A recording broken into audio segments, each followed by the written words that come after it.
Nama saya Firda Ayu dari SD Negeri 1 Kedaung akan menceritakan asal-usul nama Cirebon.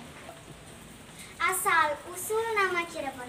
Pagi itu, negeri Pajajaran Raja Walangsungsang, putra Mahaprabu Siliwangi menghilang dari istana. Kepergiannya karena ingin mencari ajaran Islam seperti dalam mimpinya semalam. Tentu saja, keinginan Raden Walangsungsang itu ditolak oleh ayahandanya yang memeluk agama leluhurnya. Tekad putra Prabu Siliwangi untuk mencari Islam telah begitu bulat. Ia terus berjalan menyusuri lembah, menaiki bukit, dan menuruni jurang, hanya untuk mencari ajaran Islam. Ia rela meninggalkan kehidupan bergelimpangan kemewahan di istana.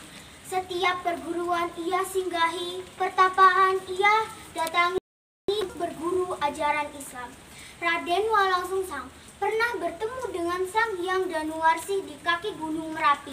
Ia juga sempat dinikahkan dengan putri Sang Hyang Danuwarsih yang bernama Nyi Sindangayu. Di sini pun ia bertemu dengan adiknya, Nyi Mas Rara Santang, yang telah sekian lama mencarinya. Hati Raden Walangsungsang sangat bergembira. Namun, ia belum merasa sempurna karena belum bertemu dengan ajaran Islam. Ia pun menyampaikan keinginannya itu kepada Sang Hyang Danuwarsih. Baiklah, Nak Mas, sekarang pergilah menemui Sang Hyang Nanga di Gunung Ciangkup dan terimalah pusaka cincin batu ampal yang khasiatnya bisa mengeringkan air samudra, baju kemenyan untuk menggagalkan niat jahat orang, baju pengabaran untuk keberanian, dan baju pengasihan. Jagalah pusaka-pusaka ini dengan baik. Petuah Sang Hyang Danuwarsih, hamba Rama Sang Hyang, kata Raden Walangsungsang. Pagi itu juga Raden Walangsungsang berangkat menuju Gunung Ciangkup. Istri dan adiknya ia masukkan ke dalam batu cincin ampal. Perjalanan Raden Walangsungsang akhirnya sampai juga di hadapan Sang Hyang Nango. Namun, ia tidak menemukan ajaran Islam. Dari Sang Hyang Nango, ia hanya memperoleh ilmu menghilang, kekuatan, kekebalan, dan senjata golok cabang. Selanjutnya, ia diminta menemui Sang Hyang Naga. Namun, sayang, ia pun gagal memperoleh ajaran Islam yang ia harapkan. Walangsungsang, putraku, kata Sang Hyang Naga, di sini tidak ada ajaran Islam. Cobalah kau berguru kepada Sang Hyang Bangau di Gunung Cangak. Sekarang terimalah Aji Dipa untuk memahami bahasa binatang, keperwiraan, dan kesaktian. Terimalah juga Peci Waring, Badong Batok untuk menaklukkan jin, dan Umbul-Umbul Waring untuk terhindar dari bahaya senjata lawan. Raden Walangsungsang pun bergegas menuju Gunung Cangak. Namun dia sana pun ia gagal. Dari Sang Hyang Bangau ia hanya memperoleh pusaka piring panjang, pendil panci, dan benda genderang. Selanjutnya ia diperintahkan menuju Gunung Cangak. Dengan tidak membuang waktu, Raden Walangsungsang bergegas menuju Gunung Jati.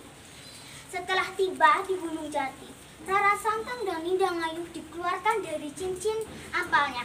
Mereka bertiga lalu menghanturkan salam dan duduk di hadapan Syekh Nurjati. Alangkah bahagianya Raden Walangsungsang saat itu karena ajaran Islam yang telah lama ia cari sekarang ditemukannya. Dengan bimbingan Syekh Nurjati, mereka bertiga mengucapkan 2 kalimat syahadat sebagai kesaksian luhur orang Islam. Mereka pun dengan tekun mengikuti dan melaksanakan ajaran Islam. Berbagai ilmu keislaman ia tekuni dengan senang hati. Jadilah mereka bertiga orang Islam yang takwa dan berilmu tinggi. Syekh Nurjati sangat senang melihat kesungguhan ketiga muridnya itu. Pada suatu hari, ia memanggil ketiga muridnya, "Anakku Walangsungsang, sekarang kau kuberi nama Sop Madula. Sekarang juga pergilah kalian ke arah selatan. Babatlah hutannya dan jadikanlah sebagai tempat tinggalmu. Dirikanlah pendukuhan dan sebarkanlah agama Islam. Kata Syekh Nurjati. Pergilah mereka bertiga, menyisir pantai, lalu membelok ke arah barat. Di sebuah tempat, mereka berhenti menentukan tempat yang akan mereka ubah menjadi tempat tinggal. Di situ, mereka bertemu dengan Ki Gede Alang-Alang. Raden Walang Sungsang mengutarakan maksudnya. Pada mulanya, lelaki tua itu keberatan karena tanah itu adalah kekuasaan negeri Galuh. Akan tetapi, setelah Raden Walang Sungsang menjelaskan jati dirinya, ia pun tak kuasa menolak. Mulailah mereka membabat hutan dengan senjata golok cabang yang sakti itu dan dengan sejumlah pusaka pemberian gurunya.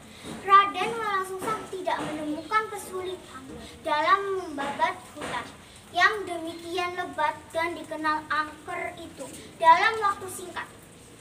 Hutan belukar itu sudah berubah menjadi lahan yang subur. Berbagai palawija tumbuh dengan suburnya. Di samping itu, laut di pantai itu memberikan hasil yang melimpah, hasil berupa rebon udang kecil yang kemudian jumlah penduduk di situ pun terus bertambah. Dalam waktu yang tidak berapa lama, jadilah sebuah pendukuhan. Pada suatu hari, datanglah Adipati Palimanan yang merupakan pembesar kota Keraton Negeri Galuh.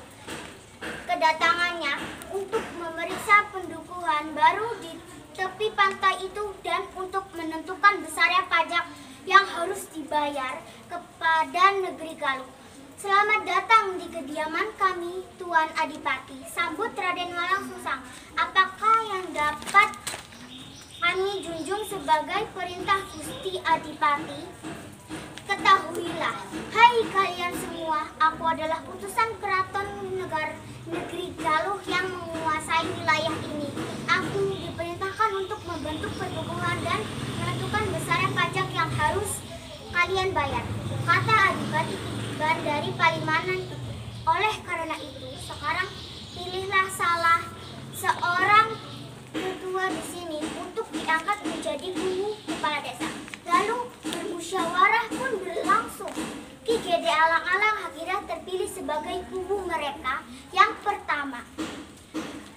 Setelah itu, para penggede dari negeri Galuh yang dipimpin Adipati Kiban dijamu dengan hasil bumi mereka.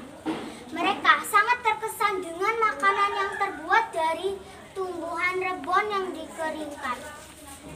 Nikmat sekali makanan ini, puji Adipati Kiban. Makanan apakah ini? Ini tumbukan rebon, jawab Adipati Walang Sungsang. Nikmat dan lezat sekali tumbukan rebon ini, puji yang lain. Lebih nikmat dan lezat lagi air hasil tumbukan rebonnya, kata Ki Gede Alang-Alang. Oh ya, Ki Gede Alang-Alang lalu meminta Rara Santang dan Indramayu menyiapkan air hasil tumbukan rebon untuk dihidangkan kepada tamu mereka. Benarlah mereka sangat senang menikmati hidangan itu. Pada suatu hari, datanglah Adipati Palimanan yang merupakan pembesar keraton negeri Galuh. Selamat datang di kediaman kami, Tuan Adipati, sambut Raden Walang Sungsang. Sejak itu, sajian makanan yang dari tumbukan rebon dan air hasil tumbukannya menjadi buah bibir di seluruh penjuru negeri Galuh. Orang-orang Galuh yang berbahasa Sunda menyebut air rebon itu dengan sebutan cai rebon. Cai dalam bahasa Sunda artinya air. Lama-kelamaan, pedukuhan di pesisir itu dikenal dengan sebutan Cirebon. Kesimpulan cerita ini merupakan legenda karena berkaitan dengan asal-usul nama wilayah, yaitu Cirebon, yang terletak di pantai utara Pulau Jawa. Cirebon akhirnya berkembang pesat dan merupakan salah satu pusat penyebaran agama Islam di Pulau Jawa. Pelajaran yang dapat dipetik dari legenda ini adalah bahwa tekad yang keras demi kebenaran dan membuahkan kesabaran dan ketabahan. Kesabaran dan ketabahan akhirnya akan menghasilkan kebahagiaan.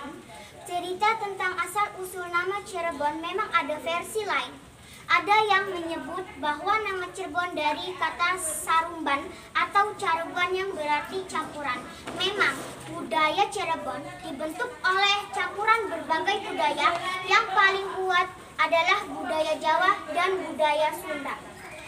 Terima kasih. Wassalamualaikum warahmatullahi wabarakatuh.